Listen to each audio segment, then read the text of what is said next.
precisamente en esta ocasión tan querida para ustedes como para mí.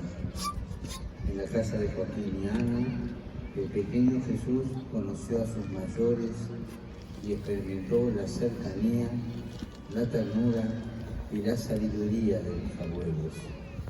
Pensemos también en nuestros abuelos y reflexionemos sobre dos aspectos importantes. Celebrate the feast of the grandparents of Jesus. The Lord has wanted to gather us all together precisely on this occasion, so dear to you and to me. It was in the home of Joachim and Anne that the child Jesus came to know his older relatives and experienced the closeness, tender love, and wisdom of his grandparents. Let us think about our own grandparents and reflect on two important things. El primero, somos hijos de una historia que hay que custodiar. No somos individuos aislados, no somos islas. Nadie viene al mundo desconectado de los demás. Nuestras raíces, el amor que nos esperaba y que recibimos cuando vinimos al mundo, los ambientes familiares en los que crecimos, forman parte de una historia única que nos ha precedido y nos ha generado. No la elegimos nosotros, sino que la recibimos como un regalo. Y es un regalo que estamos llamados a custodiar, porque como nos lo ha recordado el libro del Eclesiástico, somos la descendencia de los que nos han precedido. Somos su rica herencia, una herencia que más allá de las proezas o de la autoridad de uno, de la inteligencia o de la creatividad de otros en el canto o en la poesía, tiene su centro en la justicia, en ser fieles a Dios y a su voluntad. Y esto es lo que nos han transmitido. Para aceptar de verdad lo que somos y cuánto valemos, tenemos que hacernos cargo de aquellos de quienes descendemos, aquellos que no pensaron solo en sí mismos, sino que transmitieron el tesoro de la vida.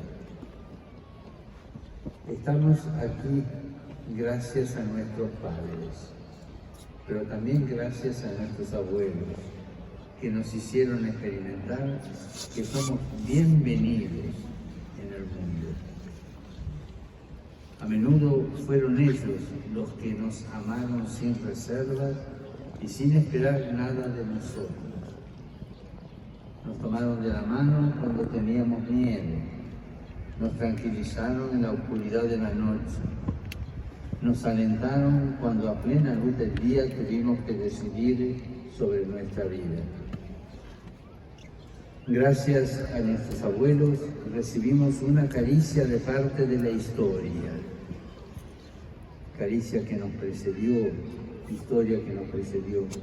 Aprendimos que la bondad, la ternura y la sabiduría son raíces firmes de la humanidad. Muchos de nosotros hemos respirado en la casa de los abuelos la fragancia del Evangelio, la fuerza de una fe que tiene sabor de hogar. Gracias a ellos descubrimos una fe familiar, una fe doméstica.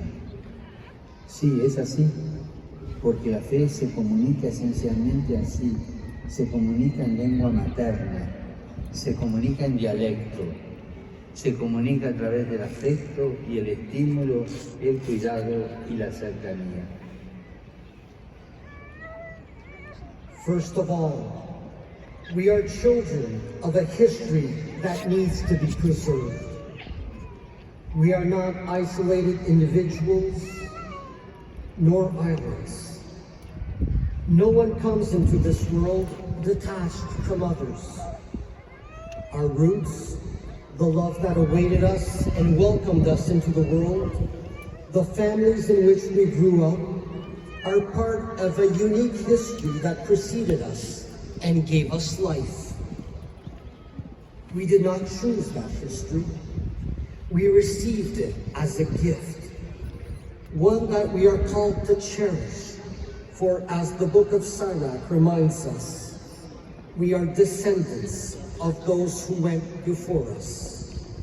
We are their inheritance. An inheritance that, quite apart from any claim to prestige or authority, intelligence, or creativity in song or poetry, is centered on righteousness, on fidelity to God and His will. This is what they passed on to us. In order to accept who we really are and how precious we are, we need to accept. We need to accept as part of ourselves the men and women from whom we are descended. They did not simply think about themselves, but passed on to us the treasure of life. We are here thanks to our parents, but also thanks to our grandparents, who helped us feel welcome in the world. Often, they were the ones who loved us unconditionally, without expecting anything back. They took us by the hand when we were afraid, reassured us in the dark of night, encouraged us when in the full light of day we faced important life decisions. Thanks to our grandparents, we received a caress from the history that preceded us.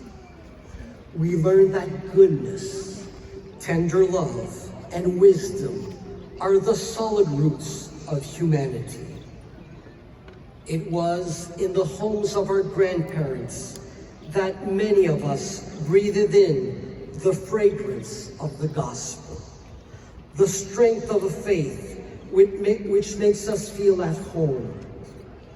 Thanks to them, we discovered that kind of familiar faith, a domestic faith, because that is how faith is fundamentally passed on in the mother tongue, in dialect. It is passed on at home through affection and encouragement, care and closeness. Esta es nuestra historia que hay que custodiar. La historia de la que somos herederos. Somos hijos porque somos nietos. Los abuelos imprimieron en nosotros el sello original de su forma de ser, dándonos dignidad, confianza en nosotros mismos y en los demás. Ellos nos transmitieron algo que dentro de nosotros nunca podrá ser borrado y al mismo tiempo nos han permitido ser personas únicas, originales, libres. Precisamente de nuestros abuelos aprendimos que el amor jamás es una imposición, nunca despoja al otro de su libertad interior. De esta manera, Joaquín y Ana amaron a María y amaron a Jesús. Y así es como María amó a Jesús con un amor que nunca lo asfixió ni lo retuvo, sino que lo acompañó a abrazar la misión para la que había venido al mundo. Tratemos de aprender esto como individuos y como iglesia. No oprimir nunca la conciencia de los demás. No encadenar jamás la libertad de los que tenemos cerca. Y sobre todo, no dejar nunca de amar y respetar a las personas que nos precedieron y nos han sido confiadas, tesoros preciosos que custodian una historia más grande que ellos mismos. This is our history, to which we are heirs, and which we are called to preserve. We are children because we are grandchildren. Our grandparents left a unique mark on us by their original way of living. They gave us dignity and confidence in ourselves and others. They bestowed on us something that can never be taken from us, and that at the same time allows us to be unique, original, and free. From our grandparents, we learned that love is never forced. It never deprives others of their interior freedom. That is the way Joachim and Anne loved Mary and loved Jesus. And that is how Mary loved Jesus, with a love that never smothered him or held him back, but accompanied him in embracing the mission for which he had come into the world. Let us try to learn this as individuals and as a church. May we learn never to pressure the consciences of others, never to restrict the freedom of those around us, and above all, never to fail in loving and respecting those who preceded us and are entrusted to our care, for they are a precious treasure that preserves a history greater than themselves.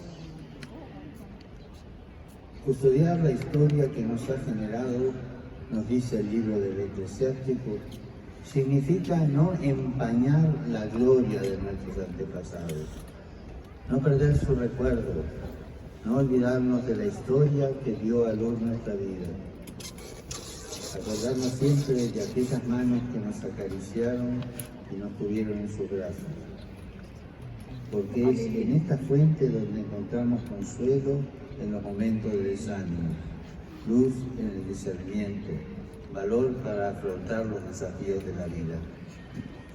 Pero también custodiar la historia que nos ha generado significa volver siempre a esa escuela donde aprendimos y vivimos el amor.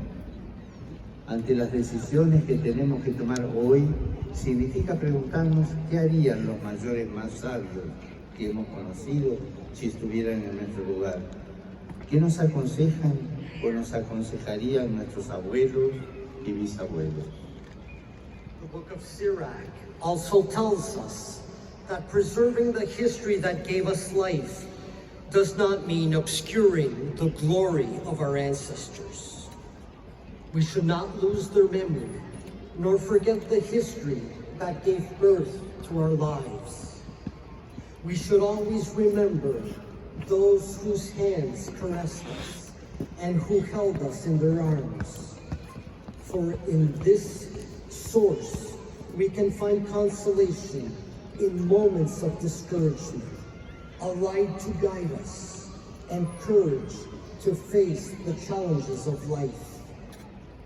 Yet, cherishing their memory also means constantly returning to that school where we first learned how to love.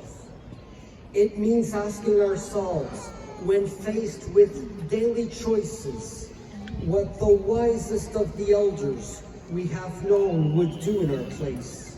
What advice our grandparents and great-grandparents would have given us. Queridos hermanos y hermanas, preguntémonos entonces, ¿somos hijos y nietos que sabemos custodiar la riqueza que hemos recibido? ¿Recordamos las buenas enseñanzas que hemos heredado? ¿Hablamos con nuestros mayores? ¿Nos tomamos el tiempo para escucharlos? En nuestras casas, cada vez más equipadas, cada vez más modernas y funcionales, ¿sabemos cómo habilitar un espacio digno para conservar sus recuerdos? Un lugar especial, un pequeño santuario familiar que a través de imágenes y objetos amados nos permita también elevar nuestros pensamientos y oraciones a quienes nos han precedido. Hemos conservado la Biblia o el rosario de nuestros antepasados. Rezar por ellos y en unión con ellos, dedicar tiempo a recordarlos, conservar su legado. En la niebla del olvido que asalta nuestros tiempos vertiginosos, hermanos y hermanas, es necesario cuidar las raíces. es necesario cuidar las raíces. Y así es como crece el árbol, así se construye el futuro. So, dear brothers and sisters, let us ask ourselves, are we children and grandchildren capable of safeguarding this treasure that we have inherited? Do we remember the good teachings we have received? Do we talk to our elders? Do we take time to listen to them? And in our increasingly well-equipped, modern and functional homes, do we know how to set aside a worthy space for preserving their memory, a special place, a small family memorial which, through precious pictures and objects, allows us to remember in prayer those who went before us? Have we kept their Bible, their rosary beads?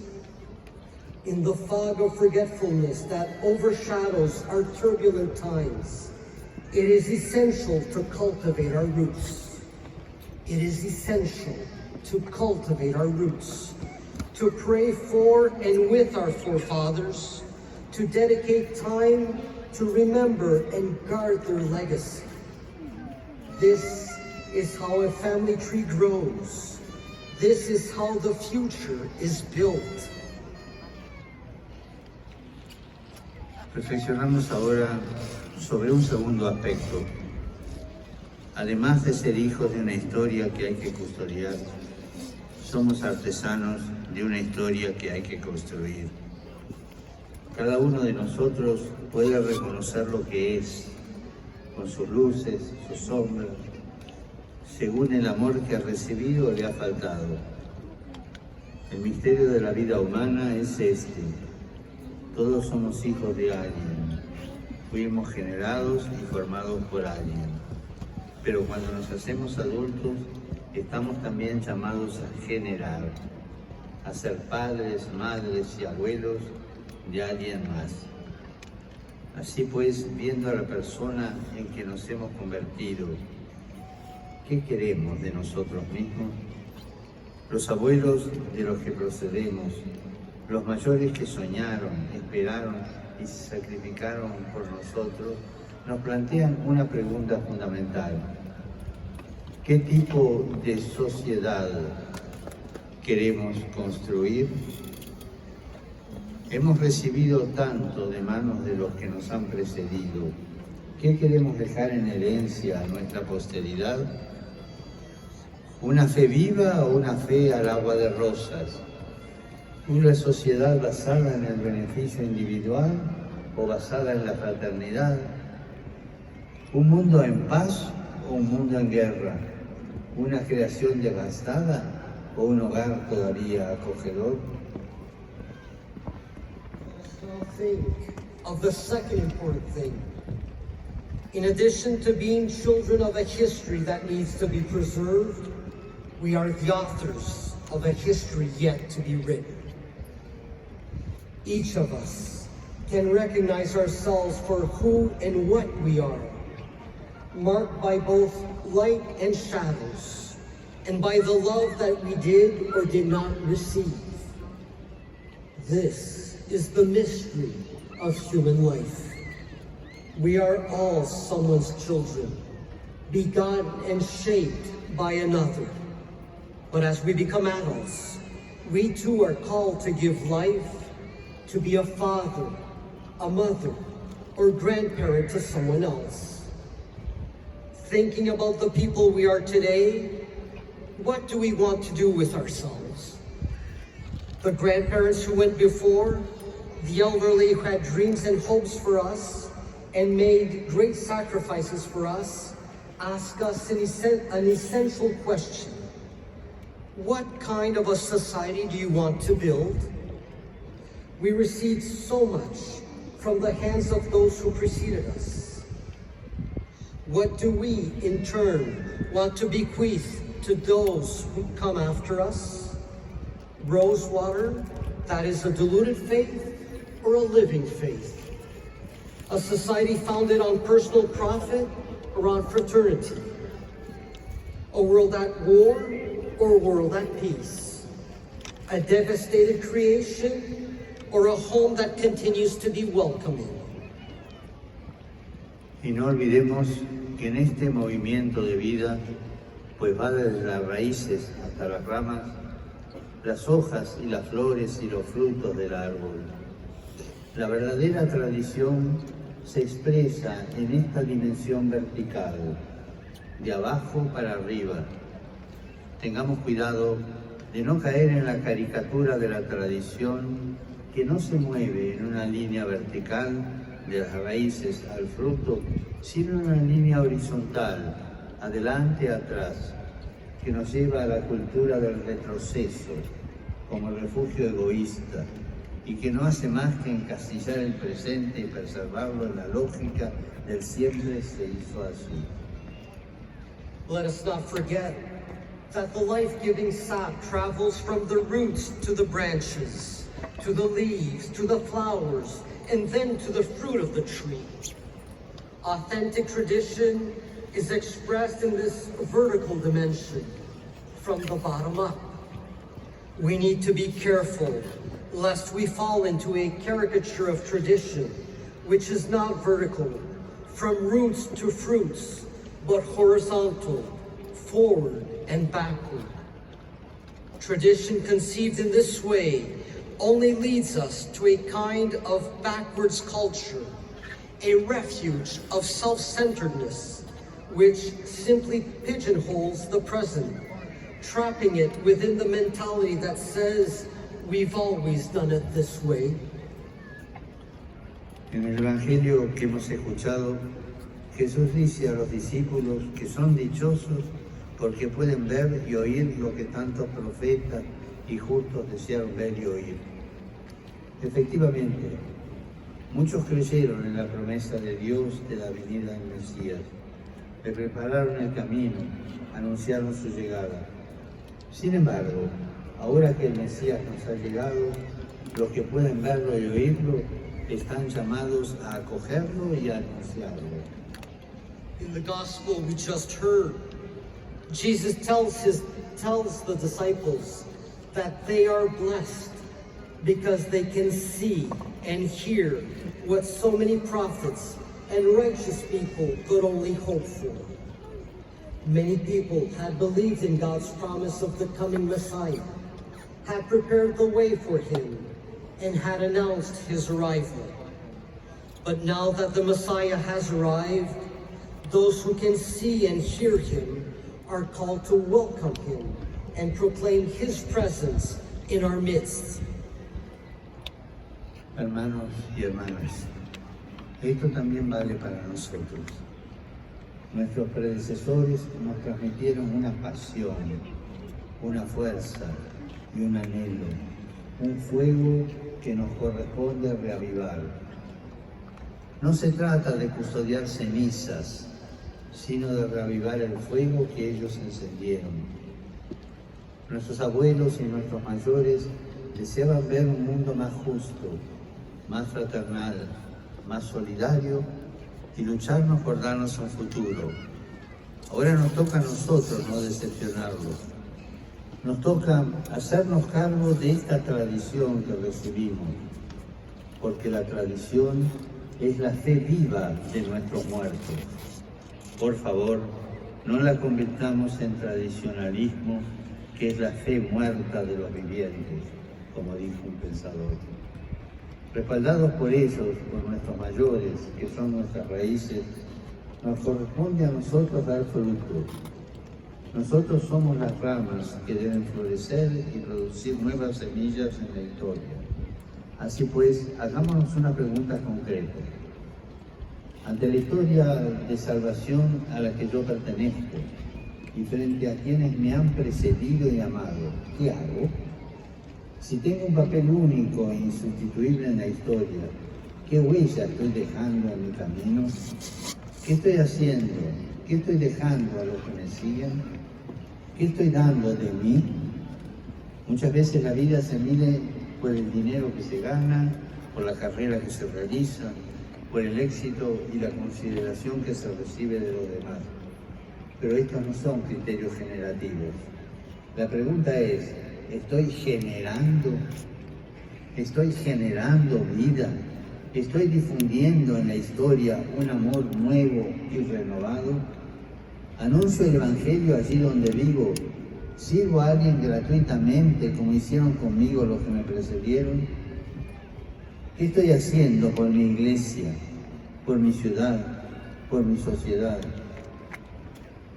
Hermanas y hermanos, es fácil criticar, pero el Señor no quiere que seamos críticos con el sistema, no quiere que seamos cerrados, no quiere que seamos de los que retroceden, de los que se echan atrás, como dijo el autor de la carta a los Hebreos, sino nos quiere artesanos de una historia nueva, tejedores de esperanza, constructores de futuro, artífices de paz.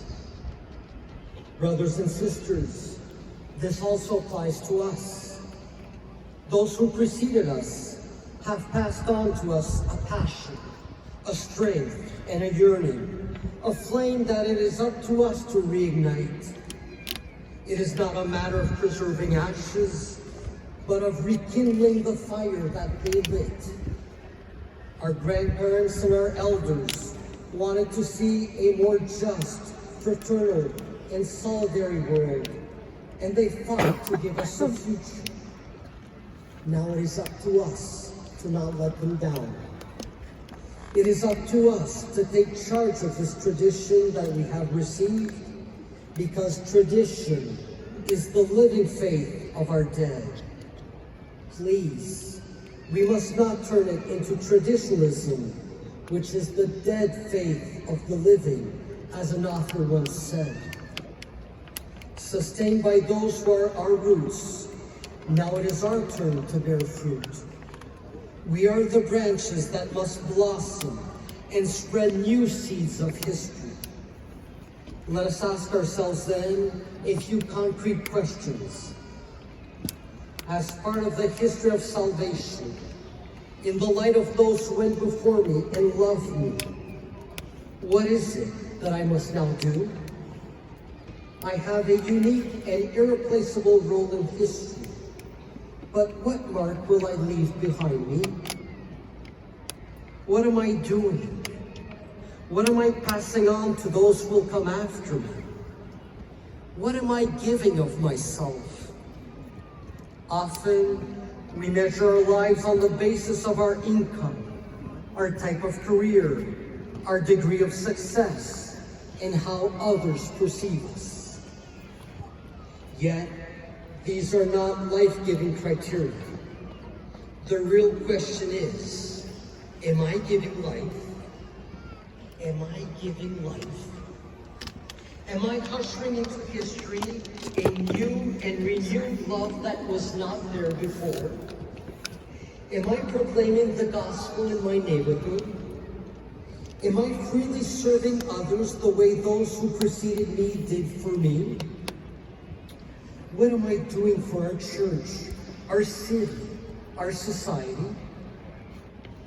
Brothers and sisters, it is easy to criticize, but the Lord does not want us to be mere critics of the system, or to be closed, and to be looking backwards, as says the author of the letter to the Hebrews. Rather, he wants us to be artisans of a new history, weavers of hope, builders of the future, peacemakers. Que Joaquín y Ana intercedan por nosotros, que nos ayuden a custodiar la historia que nos ha generado y a construir una historia generadora, que nos recuerdan la importancia espiritual de honrar a nuestros abuelos y mayores, de sacar provecho de su presencia para construir un futuro mejor. Un futuro el que no se descarte a los mayores, porque funcionalmente no son necesarios. Un futuro que no juzgue el valor de las personas solo por lo que producen. Un futuro que no sea indiferente hacia quienes ya delante de la edad necesitan más tiempo, escucha y atención. Un futuro el que no se repita la historia de violencia y marginación que sufren nuestros hermanos y hermanas indígenas.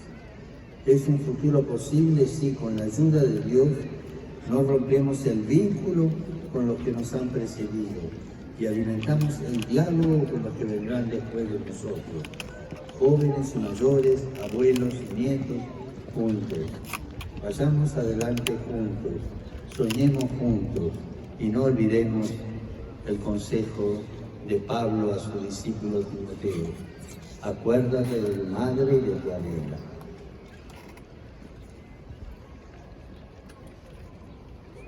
May Jacob and Anne intercede for us. May they help us to cherish the history that gave us life, and for our part, to build a life-giving history. May they remind us of our spiritual duty to honor our grandparents and our elders, to treasure their presence among us in order to create a better future. A future in which the elderly are not cast aside, because from a practical standpoint, they are no longer useful. A future that does not judge the value of people simply by what they can produce. A future that is not indifferent to the need of the elderly, that need more time to be cared for and listened to. A future in which the history of violence and marginalization suffered by our Indigenous brothers and sisters is never repeated. That future is possible if, with God's help, we do not sever the bond that joins us with those who have gone before us, and if we foster dialogue with those who will come after us. Young and old, grandparents and grandchildren, all together, let us move forward together, and together, let us dream. And let us not forget Paul's advice to his disciple Timothy. Remember your mother and your grandmother.